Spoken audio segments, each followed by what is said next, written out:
بسم اللہ الرحمن الرحیم۔ سورہ فاتحہ قرآن مجید کی سب سے پہلی سورت ہے جس کی احادیث میں بڑی فضیلت آئی ہے۔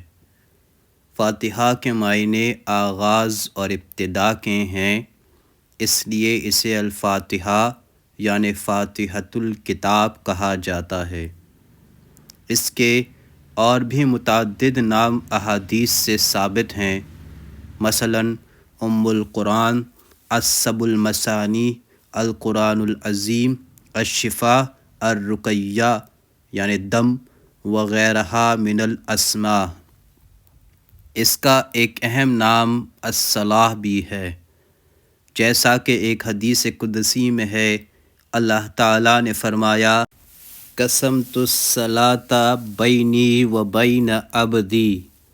اللہ نے نماز کو اپنے اور اپنے بندے کے درمیان تقسیم کر دیا ہے۔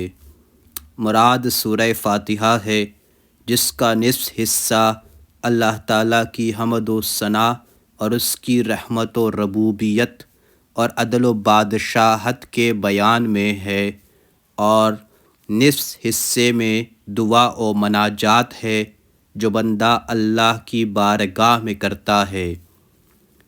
اس حدیث میں سورہ فاتحہ کو نماز سے تعبیر کیا گیا ہے، جس سے یہ صاف معلوم ہوتا ہے کہ نماز میں اس کا پڑھنا بہت ضروری ہے۔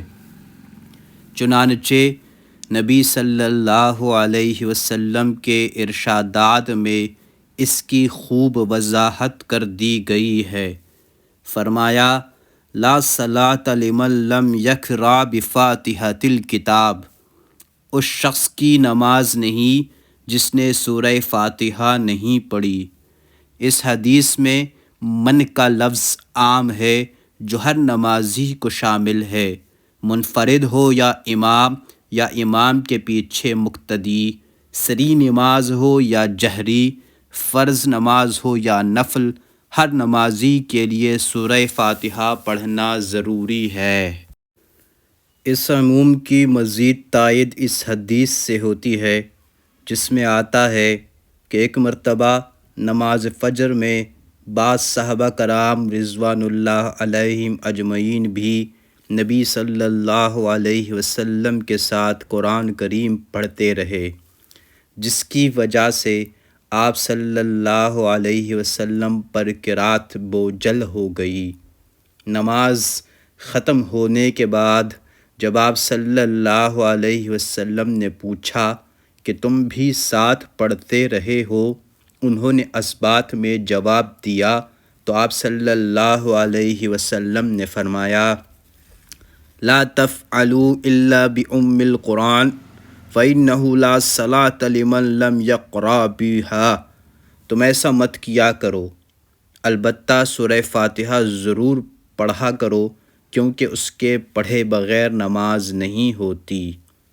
اسی طرح حضرت ابو ہریرہ رضی اللہ عنہ سے مروی ہے کہ نبی صلی اللہ علیہ وسلم نے فرمایا، من صلی صلاۃ لم یقرأ فیہا بأم القرآن فہی خداج ثلاثہ غیر تمام۔ جس نے بغیر فاتحہ کے نماز پڑھی تو اس کی نماز ناقص ہے، 3 مرتبہ آپ صلی اللہ علیہ وسلم نے فرمایا۔ ابو ہریرہ رضی اللہ عنہ سے عرض کیا گیا، انا نکون وراء الامام، امام کے پیچھے بھی ہم نماز پڑھتے ہیں، اس وقت کیا کریں؟ حضرت ابو ہریرہ رضی اللہ عنہ نے فرمایا، اقرأ بہا فی نفسک، امام کے پیچھے تم سورہ فاتحہ اپنے جی میں پڑھو۔ مذکورہ دونوں حدیثوں سے واضح ہوا کہ قرآن مجید میں جو آتا ہے، وَإِذَا قُرِئَ الْقُرْآنُ فَاسْتَمِعُوا لَهُ وَأَنصِتُوا، جب قرآن پڑھا جائے تو سنو اور خاموش رہو۔ یہ حدیث وَإِذَا قَرَأَ فَأَنصِتُوا، جب امام قرات کرے تو خاموش رہو، کا مطلب یہ ہے کہ جہری نمازوں میں مقتدی سورہ فاتحہ کے علاوہ باقی قرات خاموشی سے سنیں۔